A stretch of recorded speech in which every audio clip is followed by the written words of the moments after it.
Hi everybody, Dana Litwin here again, and welcome back to Tuesday Tips for Leaders of Volunteers.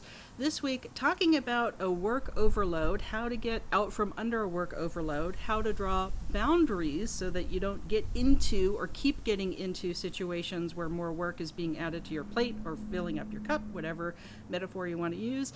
And most importantly, do you have a volunteer services request form and process with your organization? Because that can help a lot. So let's get into these tips, and the final tips will be how to do that volunteer services request form and set up that process. So tip number 1, have a heart-to-heart reality check moment with your boss, your peers, whoever's requesting to put more tasks on your plate or more projects or more things or more requests for volunteers, that you are at capacity. Your time is full.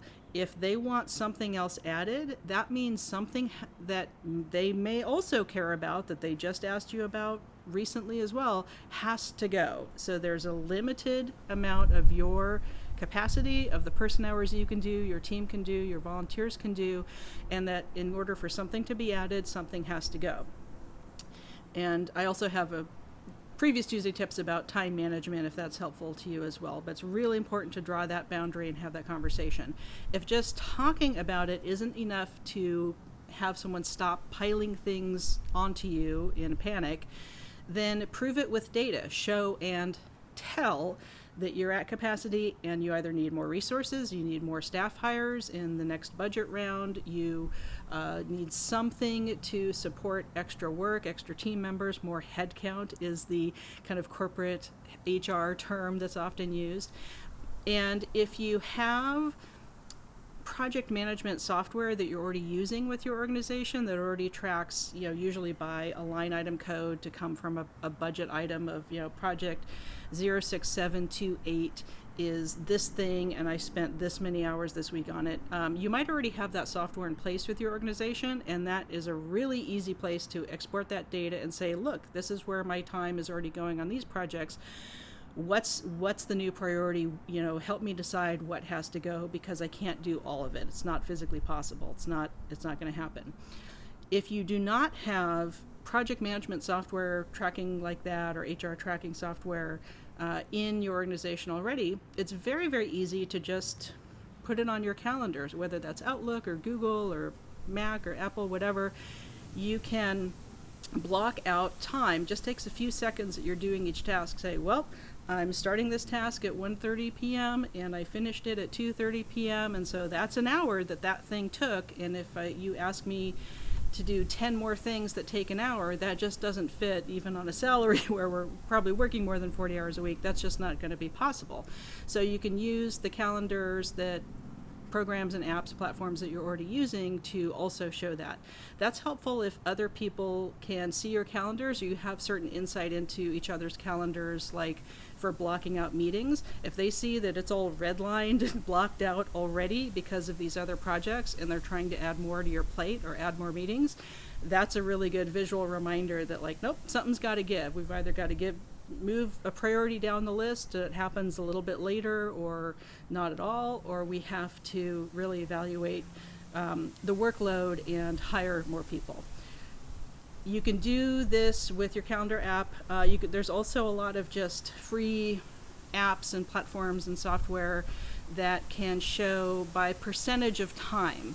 And you can say, my workload for my team or myself personally has increased by 30% since last year, or 10% since last quarter, and that's not sustainable. So you can kind of put it into a data visualization or a graphic explanation that is best for the communication and learning style of the person that you need to have the boundary setting conversation with, whether that's someone in ops or IT, or again, your direct boss, or someone from a different department. Sometimes that data visualization and that visual of it really helps, or doing it by percentages of numbers helps. How to do a volunteer services request form. This is a great, great thing to have in your processes and your procedures. And what you want to include on that form and how you want to set it up as policy is that there's a certain minimum time frame where people can make volunteer services requests. And you can decide what that is. A pretty good standard is 2 weeks. You need at least, two weeks, 10 business days, however you want to count it, to fill a request. You can make it much longer if you want to, depending on what it is. If a department is asking for, booking 3 corporate groups next weekend for a gala, you can say, that's not really possible, but, give me more, I can get you this many people by this time, but give me more lead time and we'll be more successful. So that's a way to frame it, rather than being the person that's always saying no, is try to spin it with, we'll be more successful if we have more lead time and I have more information.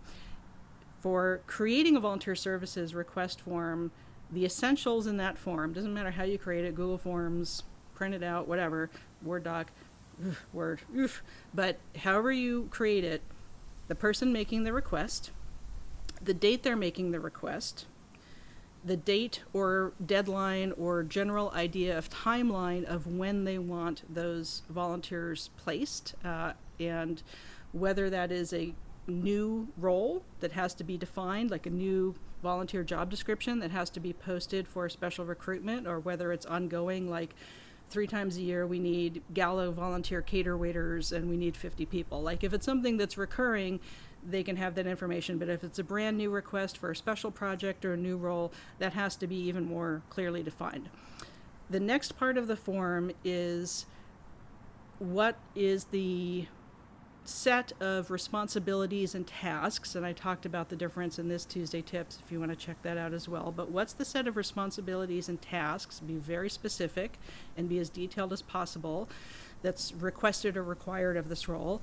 And also, what is requested and required for someone's background? Are they looking with people with specific lived experiences to be on a talk line or support line?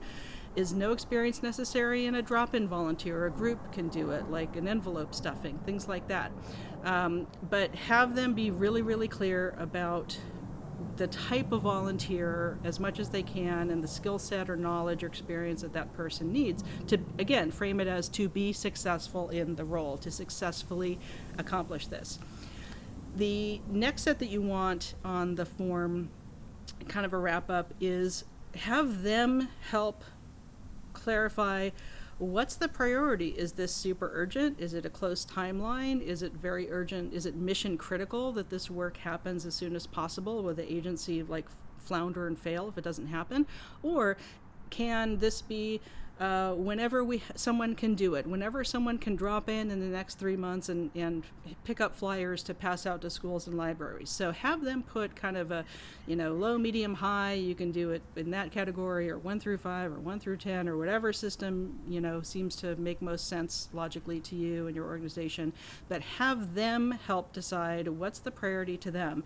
And then if they're constantly sending you things that are high priority, short timelines, that's when you circle back to tip number 1 and say, this is what's humanly possible, and this is not what's humanly possible for this to be successful. And again, hopefully with other individuals and departments helping themselves to think through a volunteer services request form on what they really want and need and how many people and when, that can help mitigate a lot of the last minute goofy panicked requests of, it's Thursday and we need 50 people by Saturday, which are all too common with us as leaders and volunteers. So I hope you enjoy these Tuesday tips about surviving and cutting back on a work overload, and how to use volunteer services request forms, how to set those up and show and tell your workload, so that if something is added, something has to be taken away. Please like this video if you enjoyed it. Please share it with your colleagues. Join the Cool Kids Club and subscribe to my channel if you're not yet part of that. And hit the little bell icon to know when I have videos uploaded, not just every Tuesday, just about for Tuesday Tips, but new priceless advice or any other special videos that I might have to share. So I hope you have a great rest of the week. Take care.